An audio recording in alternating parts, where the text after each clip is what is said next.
Cher Victor Hugo, je tenais à vous remercier pour le soutien que vous, ainsi que les autres intellectuels du mouvement romantique, avez apporté à la Grèce durant notre combat pour notre indépendance et contre les Ottomans.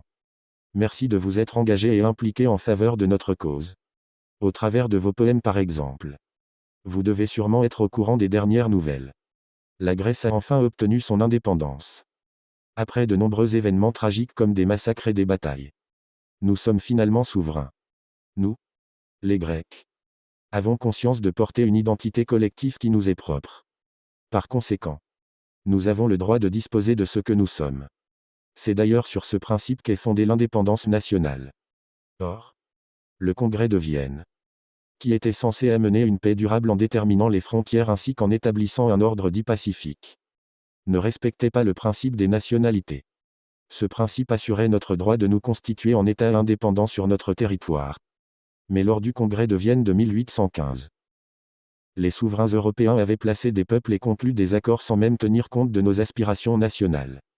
Il me semble important de vous rappeler les grandes étapes qui nous ont menés à notre indépendance.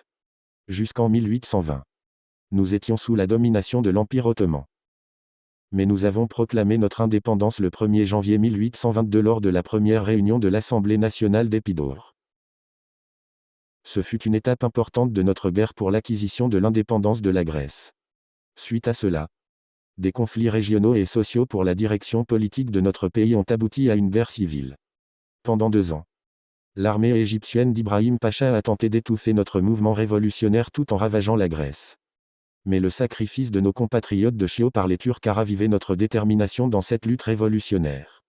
Il faut que vous sachiez que parmi les habitants de Chio, il y a eu plus de 25 000 morts et 45 000 personnes réduites à l'esclavage. Suite à ce drame, il y a eu une mobilisation des Européens favorable au mouvement d'indépendance avec une coalition composée des Anglais, des Français et des Russes. S'ensuit à ce mouvement 2 ans de victoire jusqu'en 1824. Le siège du gouvernement sultan de l'Empire ottoman appelle à l'aide auprès d'un puissant vassal égyptien. En 1827, après une offre de médiation franco-russo-britannique que le sultan a repoussée, les 3 États infligèrent une sévère défaite aux flottes turco-égyptiennes à Navarin.